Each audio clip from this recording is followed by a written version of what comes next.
ಮುಂದೆ Jog junction no tension. Jog ಜಂಕ್ಷನ್ಯಾಗ ಈಗ ಮಸ್ತ್ ಮನುಷ್ಯ ಬರೋ ಟೈಮ್ ರೀ. Thank you so much. ನೀವು ಎಲ್ಲಿಯೂ ಹೋಗಿಲ್ಲ, ನೋಡ್ಕೊತಾ ಕೂತೀರಿ ನಮ್ಮ ಕಾರ್ಯಕ್ರಮನ. ಇವತ್ತಿನ ಮಸ್ತ್ ಮನುಷ್ಯ ಬರ್ಲಿಕ್ಕತ್ತಾರ ಶಿರ್ಸಿ ಹತ್ತಿರ ಇರೋ ಬಾಳೆಸರ ಅನ್ನೋ ಊರಿನಿಂದ. ವಿನಾಯಕ್ ಬಾಳೆಸರ ಅಂತಲೇ ಇವ್ರ ಹೆಸರು.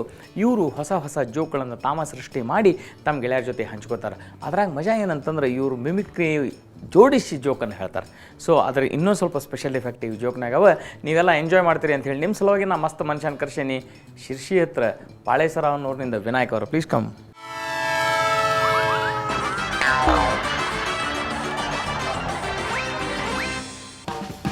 Thank you Vinayak. ನಮ್ಮ ಮಂದಿ ನಿಮ್ಮ ಸಲುವಾಗಿ ಕಾಯ್ಲಿಗೆ ಹತ್ತಾರ್ರಿ ನಿಮ್ಮ ಮಸ್ತ್ ಜೋಕ್ಗಳನ್ನು ಕೇಳಲಿಕ್ಕೆ. ಹೇಳ್ರಿ. ಪ್ರಪಂಚದಲ್ಲಿ ಪ್ರತಿಯೊಬ್ಬರು ಒಂದೊಂದು ಶೈಲಿಯಲ್ಲಿ ಮಾತಾಡ್ತಾರೆ. ಹೌದ್ರಿ. ನೀವು ಮಾತಾಡ್ದಂಗೆ ನಾವು ಮಾತಾಡೋಕ್ಕಾಗಂಗಿಲ್ಲ, ನಾನು ಮಾತಾಡ್ದಂಗೆ ಇವ್ರು ಮಾತಾಡಲ್ಲ. ಮೊನ್ನೆ ಒಬ್ಬರು ಅಲ್ಲಿ ಸಾಫ್ಟ್ವೇರ್ ಇಂಜಿನಿಯರ್ ಹುಡುಗಿ ಮಾತಾಡ್ತಾ ಇದ್ರು ಬಸ್ ಸ್ಟ್ಯಾಂಡಲ್ಲಿ. ಅವ್ರು ಮಾತಾಡಿದ ಯಾವ ಭಾಷೆ ಅಂತ ಗೊತ್ತಿಲ್ಲ. ಈ ಪ್ರೊಫೆಷ್ನಲ್ಸು ಅವ್ರವ್ರದ್ದೇ ಆದಂತಹ ಕೆಲಸಕ್ಕೆ ಸಂಬಂಧಪಟ್ಟ ಶಬ್ದಗಳು ಹೆಚ್ಚಿಗೆ ಇರುತ್ತೆ. ಯಾವ ಭಾಷೆ ಅಂತ ಗೊತ್ತಿಲ್ಲ. ಫೋನ್ ಮಾಡಿದ್ದು, ya he didn't come no, but ನನಗೆ ಹೆಂಗೆ ಗೊತ್ತಾಗುತ್ತೆ ಅಲ್ಲ ಕಣೆ ನೀನು ಬರ್ತೀಯ ಅಂತ. Actually he didn't come no but never he give a call, missed call no, but ನನಗೆ ಹೇಗೆ ಗೊತ್ತಾಗುತ್ತೆ, ಬಟ್ ನಿನಗಾದ್ರೂ ಕಾಲ್ ಮಾಡ್ಬೋದಿತ್ತಲ್ಲ ಕಣೆ, okay see you bye bye. ಯಾವ ಭಾಷೆ ಅಂತಲೇ ಗೊತ್ತಿಲ್ಲ ಸರ್, ಆ ಥರ ಮಾತಾಡ್ತಾರೆ. ಅದೇ ಥರ ಇವಾಗ ನೀವು ಬೇರೆ ಬೇರೆ ಪ್ರೊಫೆಷ್ನಲ್ಸಿಗೆ ಹೋದರೆ ಬೇರೆ ಬೇರೆ ಥರ ಮಾತಾಡ್ತಾರೆ. ನನ್ನ ಫ್ರೆಂಡ್ ಒಬ್ಬನಿದ್ದ ಊರಲ್ಲಿ. ಅವನು ಪಾಪ ಸಂಗೀತ ಕಲಾವಿದ, ತಬಲಾ ವಾದಕ. ಬೆಂಗಳೂರಿಗೆ ಬಂದು ಇನ್ನೂ ಸೆಟ್ಲಾಗಿಲ್ಲ, ಒಂದು 3-4 ತಿಂಗಳಾಗಿದೆ ಅಷ್ಟೇ. ನಾನು ಸರಿಯಪ್ಪ ಫ್ರೆಂಡ್ ಅಂತೇಳಿ ಒಂದು 3 ತಿಂಗಳಾದಮೇಲೆ ಕಾಲ್ ಮಾಡಿದೆ. ಹೇಗಿದೆಯಪ್ಪ ಅಂತ ಕೇಳಿದೆ. ಯಾಕೆಂದರೆ ನೀವು ತಬಲಾ ವಾದಕ, ತಬಲಾ ಅಭ್ಯಾಸ ಮಾಡಿ ಮಾಡಿ ಅದೇ ಶಬ್ದಗಳೇ ಬರುತ್ತೆ. ಹೇಗಿದೆಯಪ್ಪ ಅಂತ ಕೇಳಿದೆ. ಅವ್ನು ಹೇಳ್ದ, ತಿನ್ನಕ್ಕಿಲ್ಲತಾ, ಬೆಳಗ್ಗೆ ಇದ್ದರೆ ಸಂಜೆಗಿಲ್ಲ, ಸಂಜೆಗಿದ್ರೆ ಬೆಳಗ್ಗೆ ಇಲ್ಲ, ಬೆಳಗ್ಗೆ ಇದ್ದರೆ ಸಂಜೆ ಇಲ್ಲ, ಸಂಜೆ ಇದ್ದರೆ ಬೆಳಗ್ಗೆ ಇಲ್ಲ, ತಿನ್ನಕ್ಕಿಲ್ಲತಾ ತಾ ನೀ ಬಂದರು ತಾ ಅಲ್ಲಿಂದರು ತಾ, ಬಂದರು ತಾ ಅಲ್ಲಿಂದರು ತಾ ತಾ ತಾ ತಾ ಅಂದ. ನನಗನ್ನಿಸ್ತು ತುಂಬ ಕಷ್ಟ ಇದೆ. ಆಮೇಲೆ ನಾವೆಲ್ಲ ಹೋಗಿ ಹೆಲ್ಪ್ ಮಾಡಿದ್ವಿ. 1 ವರ್ಷ ಆಯಿತು, ಸೆಟ್ಲಾದ, ಒಳ್ಳೊಳ್ಳೆ ಕಾರ್ಯಕ್ರಮ ಸಿಕ್ತು. 1-1.5 ವರ್ಷ ಆಯಿತು. ಫೋನ್ ಮಾಡಿದೆ, ಹೇಗಿದೆಯಪ್ಪ ಅಂತ ಕೇಳಿದೆ. ಶುರು ಹಚ್ಕೊಂಡ್ಬಿಟ್ಟ, ತಿನ್ನಕ್ಕಿದೆ ಬಾ, ಬೆಳಿಗ್ಗೆ ಇದೆ, ಮಧ್ಯಾಹ್ನ ಇದೆ, ಸಂಜೆ ಇದೆ, ರಾತ್ರಿ ಇದೆ, ಬೆಳಿಗ್ಗೆ ಇದೆ, ಮಧ್ಯಾಹ್ನ ಇದೆ, ಸಂಜೆ ಇದೆ, ರಾತ್ರಿ ಮಧ್ಯೆ. ಏನು ಮಗ ತಿನ್ನಕ್ಕಿದೆ ಬಾ, ಏನು ಮಗ ತಿನ್ನಕ್ಕಿದೆ ಬಾ ಬಾ ಬಾ ಬೇಗ ಬಾ ಬಾ ಬಾ ಅಂತ. ನನಗೆ ಅರ್ಥ ಆಯಿತು, ಸೆಟ್ಲಾಗಿದ್ದಾನೆ ಅಂತ ಖುಷಿಪಟ್ಟೆ. ಇದೇ ಥರ ನಾವು ಪ್ರೊಫೆಷ್ನಲ್ಸಿಗೆ ಹೋದರೆ ತುಂಬ ಡಿಫ್ರೆಂಟಾಗಿ ಮಾತಾಡ್ತಾರೆ. ನನ್ನ ಫ್ರೆಂಡ್ ಒಬ್ಬರು ನ್ಯೂಸ್ ಲೀಡರ್ ಇದ್ದಾರೆ, ವಾರ್ತಾ ವಾಚಕರು. ಅವ್ರ ಮನೆಗೆ ಹೋಗಿದ್ದೆ.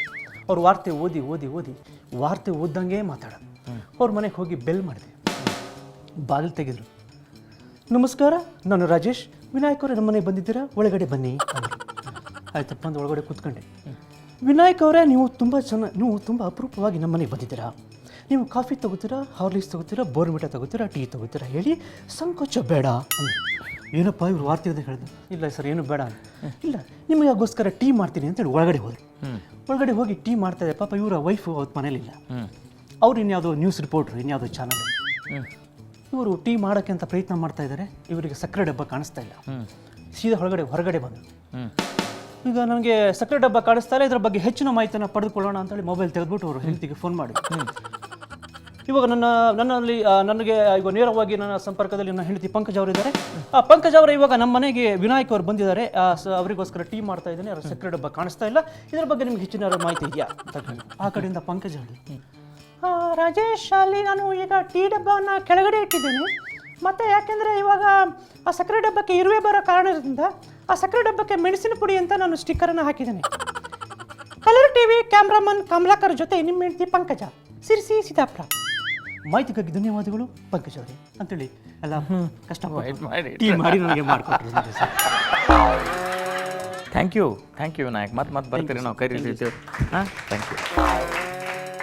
ಪ್ರೊಫೆಷ್ನಲಿ ಎಂತೆಂಥ ಪ್ರಾಬ್ಲಮ್ ಇರ್ತಾವೆ ಮತ್ತು ಎಂತೆಂಥ ಮಜಾನೂ ಇರ್ತದೆ ಅದ್ರಾಗ ಅಂಥೇಳಿ. ಇಂಥ ಕಾರ್ಯಕ್ರಮ ನಿಮ್ಗೆ ಬೇರೆ ಎಲ್ಲಿ ಸಿಗೋದೇ ಇಲ್ಲ ರೀ. ಇಂಥವು ನೋಡಿಕ್ಕೆ ಸಿಗ್ತದೆ ನಿಮ್ಗೆ ಬರೀ ಜೋಗ್ ಜಂಕ್ಷನ್ನಾಗ. ಅದಕ್ಕೆ ನೋಡ್ಕೋತಾ ಇರ್ರಿ. ಮುಂದೆ ಜೋಗ್ ಜಂಕ್ಷನ್ ನೋ ಟೆನ್ಷನ್. ನೀವು ಮುಂದೆ ಜೋಗ್ ಜಂಕ್ಷನ್ ಕಾರ್ಯಕ್ರಮದಲ್ಲಿ ಭಾಗವಹಿಸಲು ನಿಮ್ಮ ಇತ್ತೀಚಿನ ಭಾವಚಿತ್ರದೊಂದಿಗೆ ನೀವು ಹೇಳ ಬಯಸುವ ಜೋಕ್ಗಳನ್ನ ಒಂದು ಹಾಳೆಯಲ್ಲಿ ಬರೆದು ನಮಗೆ ಕಳಿಸಿ. ನಮ್ಮ ವಿಳಾಸ ಮುಂದೆ ಜೋಗ್ ಜಂಕ್ಷನ್ ವಿಭಾಗ, Suvarna news 24/7, number 204, Embassy Square, Infantry Road, Bengaluru 1.